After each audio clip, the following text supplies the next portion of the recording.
todo o interior do Brasil, existem histórias contadas com um sussurro na voz e o medo estampado no rosto. Mas nenhuma se compara ao que se ouve na cidadezinha de Barra do Córrego Seco.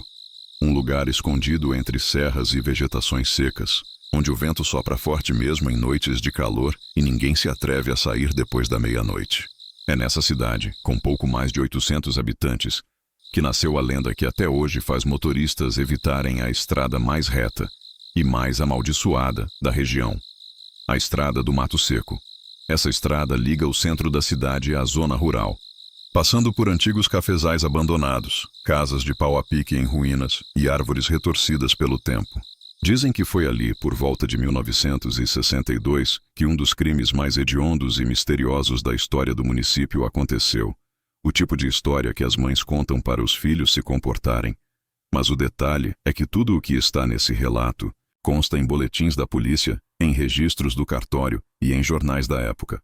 Só que, o mais assustador, é o que veio depois. Tudo começou com uma moça chamada Rosalina Mendes, de 19 anos.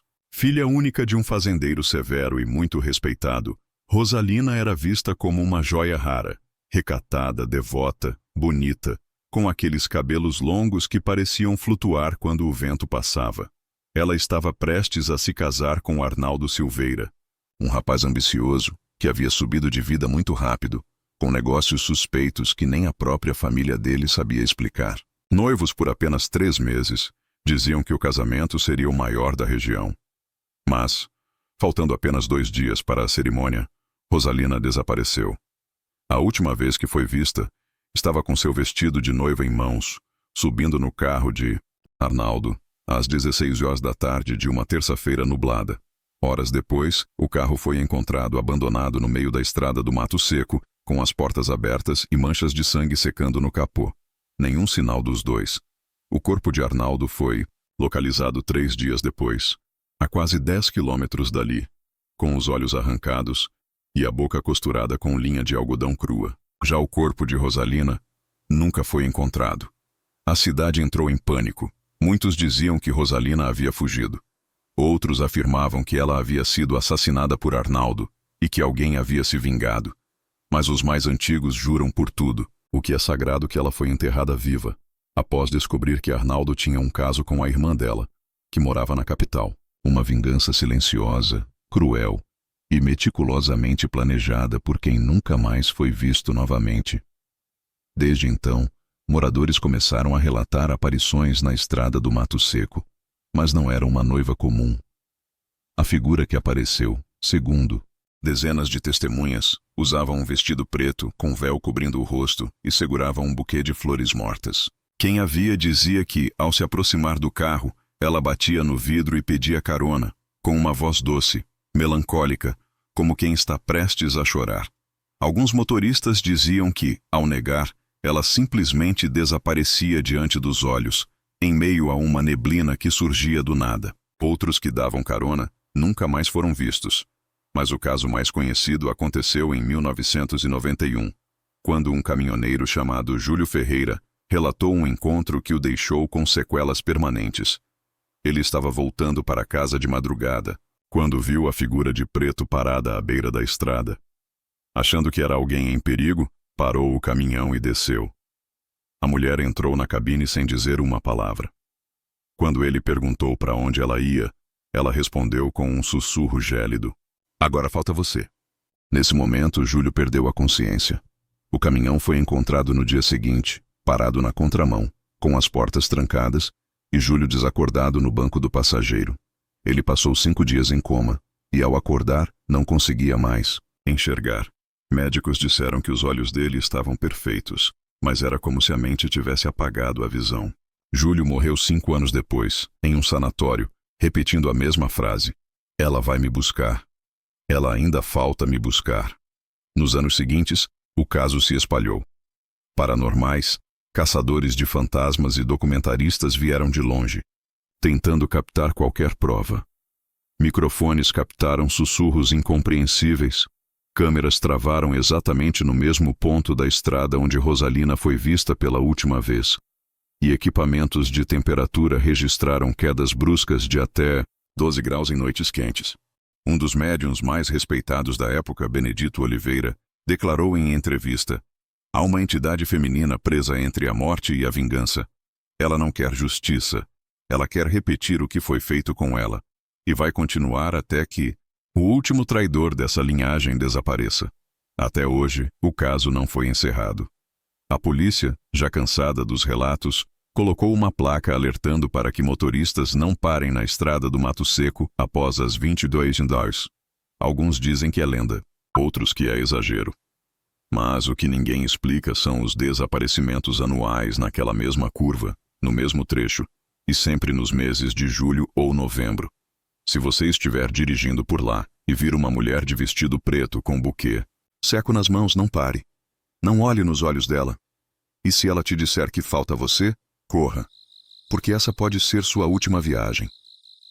Olha, eu não gosto muito de falar disso não, mas já que você tá aqui e a noite tá boa, vou lhe contar o que aconteceu aqui no meu sítio faz uns 8 anos. Você que é da cidade, talvez nem acredite, mas eu vi com esse zóio meu que a terra há de comer. Meu sítio fica para aquelas bandas de nobres, quase no fim do mundo. Para chegar lá, tem que passar por uma estradinha de chão que corta o mato, cheia de curva, e uma delas, a pior, é a curva do Bambuzal. Nome bonito, né? Mas não tem nada de bonito ali. Naquela época eu morava sozinho, só eu e meus bichos. Tinha um cavalo velho chamado Jatobá e 3 cachorros. O preto, a bela e o corisco. E foi numa noite de lua cheia como essa aí que tudo começou. Já era umas 10 da noite. Eu estava no terreiro de frente para a roça tomando um cafezinho e ouvindo. O silêncio. Silêncio de sítio é diferente, sabe? Tem som de grilo, de sapo e às vezes de coisa que nem devia ter som. Foi quando os cachorros começou a rosnar, tudo junto. Não era latido de bicho qualquer. Era rosnado de medo, rosnado de coisa errada. Fiquei quieto, só ouvindo, e aí escutei o grito. Rapaz, até hoje me dá um arrepio só de lembrar. Era um grito de mulher, um grito alto, comprido, doído. Veio lá da curva do Bambuzal. Eu pensei, mas quem é que vai estar gritando? A essa hora da noite nesse fim de mundo? Peguei minha lanterna, botei a botina e fui. Os cachorros não quis ir, não. Ficaram encolhidos, uivando. Já era estranho ali. Cheguei na curva, tudo parado, nem folha balançava. Mas o grito veio de novo, dessa vez mais perto, atrás de mim. Quando eu virei, não tinha ninguém. Só o breu, o bambuzal balançando, devagar, sem vento nenhum. E então, eu vi. Tinha uma mulher ali. Ou melhor, tinha algo que parecia uma mulher. Vestido branco, cabelo comprido, mas sem rosto. O lugar da cara era preto, como se tivesse sido arrancado. E o pior, ela não andava, deslizava sem fazer barulho. Eu congelei, só consegui rezar. O bicho veio vindo devagar e cada passo que ela dava, a luz da lanterna piscava. Até que apagou de vez. Acordei só no outro dia, deitado no chão do terreiro, a lanterna do lado sem pilha e os cachorros, sumido. Só fui achar o preto 2 dias depois, trancado dentro do paiol, tremendo feito vara verde. Os outros nunca mais voltaram. Desde esse dia, eu nunca mais passei naquela curva à noite, e quando a lua tá cheia, como hoje às vezes, dá para ouvir o mesmo grito, vem do Bambuzal, sempre do mesmo lugar. Se você for curioso e quiser ver, vá, mas vá com fé. Porque ali, moço, não é só mato não, pois bem, eu achei que aquele grito ia ser só aquela vez, que era só uma assombração qualquer, dessas que se assanha em noite de lua cheia. Mas não, senhor, a coisa estava só começando. Passaram uns dias e eu tentei seguir a vida. Roçar, cuidar, das galinhas, tratar da horta, mas o clima no sítio mudou, ficou pesado, silêncio demais. Os passarinhos pararam de cantar. O cavalo Jatobá não queria mais sair da baia. E toda noite, a mesma coisa, o grito. Às vezes longe, às vezes tão perto que eu jurava que vinha de dentro do meu quarto. Eu já estava sem dormir direito fazia dias. A cabeça ruim, o corpo cansado, até que numa noite eu sonhei. Mas não foi sonho bobo, não. Foi sonho de aviso, desses que os velhos dizem que vem quando o espírito quer falar com a gente. No sonho, eu estava naquela mesma curva do bambuzal, só que era de dia, e tinha gente ali, um monte, uns com roupa de antigamente, outros de chapéu de palha. Eles falavam baixo, apontando para o chão, e choravam. Quando cheguei perto, vi. Estava enterrando alguém, uma mulher. Acordei encharcado de suor, e naquele dia tomei coragem. Peguei minha enxada, minha faca boa, a lanterna nova, e fui para a curva ainda de manhã. Quando cheguei lá, botei os ouvidos no chão. O mato estava em silêncio. Silêncio demais. Comecei a cavar ali mesmo, na beira do bambuzal. A terra estava estranha, fofa demais. Se acredita que com 4 palmos de cova, a enxada bateu numa madeira podre? Era um caixão. Velho, desmanchando, mas era. E dentro, os ossos ainda estavam lá. Pequeno como de mulher. Mas o que me arrepiou de verdade foi o que estava em cima dos ossos. Um véu branco, já mofado, e um cordão de prata com um pingente em forma de cruz. Eu fiquei parado ali, olhando aquilo. Não sabia se chorava, rezava ou corria. No fim, fiz os 3. Rezei alto, pedi perdão e tapei o buraco de novo com toda a delicadeza do mundo. Depois disso, fui até a cidade e mandei benzer o lugar. E quer saber? O grito parou. O mato voltou a cantar, os cachorros foram se acalmando, menos o preto, que até hoje não chega perto daquela curva. E o jatobá voltou a pastar tranquilo. Mas tem uma coisa que eu nunca entendi. Quem era ela? Por que foi enterrada ali, escondida, longe do povoado? Quem escondeu aquela alma? Essas respostas ninguém me deu. Mas eu sei de uma coisa, meu amigo. Enquanto ela estava esquecida, ela gritava. Gritava para alguém lembrar dela, para alguém dar paz. E eu dei. Mas se algum dia, na beira do bambuzal, você ouvir o mato calar de repente, não espera o grito, não. Volta, volta correndo.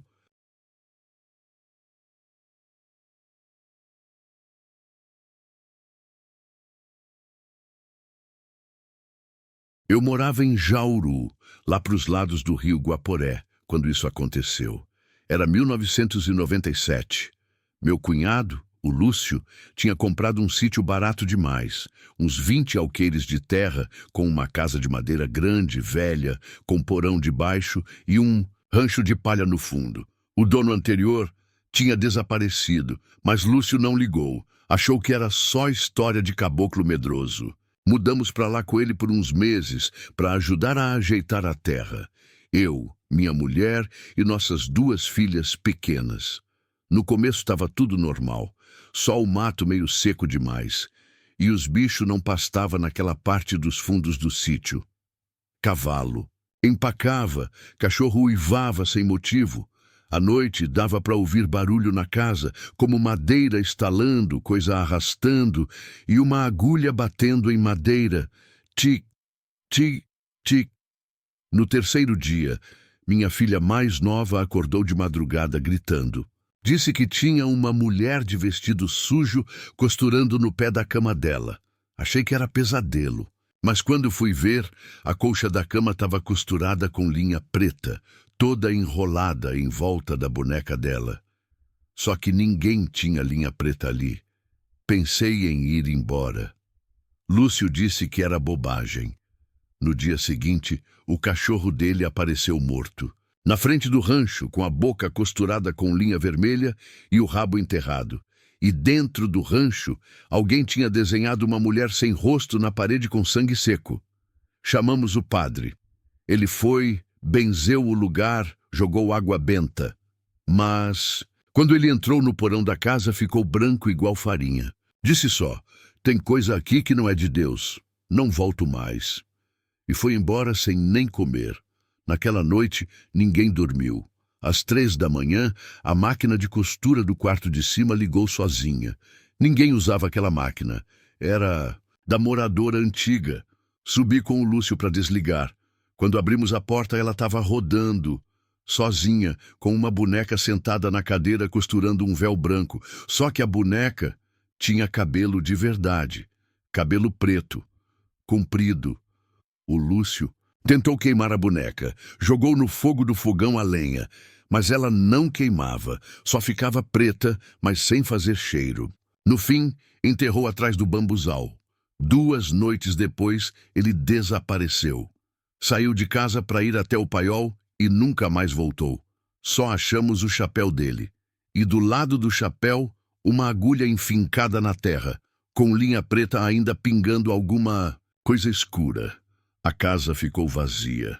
Eu fui embora com minha família naquela manhã. Nunca mais pisei lá. Ninguém pisou. Dizem que de vez em quando gente que passa pela estrada de barro ainda ouve a máquina costurando sozinha dentro da casa. E quem se aproxima vê no vidro da janela o reflexo de uma mulher sem rosto, com a mão costurada na agulha. Essa é uma daquelas histórias que nem todo mundo acredita. Mas quem viu nunca mais riu de história de assombração. Depois que o Lúcio desapareceu, ninguém teve coragem de procurar mais. Os vizinhos diziam que ele tinha sido levado, que a costureira levou mais um fio para bordar o véu dela. Eu queria ir embora na mesma hora, mas minha mulher, teimosa, disse que era só coincidência. Ficamos mais uma noite, e essa foi a pior noite da minha vida. À meia-noite em ponto, o sino da varanda tocou sozinho. Um vento frio entrou pela porta trancada. As galinhas começaram a bater asa, mesmo sem ninguém mexer nelas. E aí o som voltou. Tic, tic, tic. A máquina de costura, lá em cima, rodando devagar. Mas dessa vez a boneca não estava mais sentada ali. A cadeira estava vazia. Eu fui para cima com uma vela na mão. A lanterna não funcionava mais. Cada degrau que eu subia, parecia que o chão rangia mais. Quando abri a porta do quarto da máquina, ela parou. Silêncio mortal. Só o cheiro de coisa velha e podre no ar. Foi então que ouvi a voz. A costura tá errada. Me ajuda a costurar. A voz não era de mulher, nem de homem. Era como se alguém falasse com a boca cheia de linha, engasgando na própria garganta. Virei e corri, mas no corredor dei de cara com minha filha. Ela estava de camisola, com os olhos fechados, dormindo de pé, e com uma linha preta saindo da boca dela, como se tivesse engolido uma agulha. Ela estava costurando, dormindo. Eu e minha mulher agarramos a menina e corremos para fora da casa. Quando olhei para trás, a boneca estava na varanda, sentada na cadeira de balanço com o véu branco no colo. E ela estava terminando de costurar um nome no véu, o nome do Lúcio. Naquela hora, juro por tudo que é mais sagrado, o véu começou a sangrar. Cada ponto feito na linha escorria sangue fresco, como se estivesse bordando carne viva. Enterramos a boneca de novo, mais fundo com sal, prego e oração. Depois disso, fomos embora de vez. Mas escuta essa. 3 anos depois, recebi uma carta. Era do novo dono do sítio, um homem que comprou sem saber da história. A carta dizia: encontrei uma caixa enterrada no quintal com uma boneca estranha dentro. Levei para casa da minha filha. Agora ela costura dormindo. A linha sai da boca dela. Por favor, se souber o que é isso, me escreva. Assinado Jonas Ribeiro. Nunca mais ouvi falar dele. E sabe o que é pior? Outro dia desses, recebi uma encomenda pelo correio, caixa pequena, sem remetente. Quando abri, uma agulha preta, enrolada em linha vermelha. E no papel, só 2 palavras. Sua vez.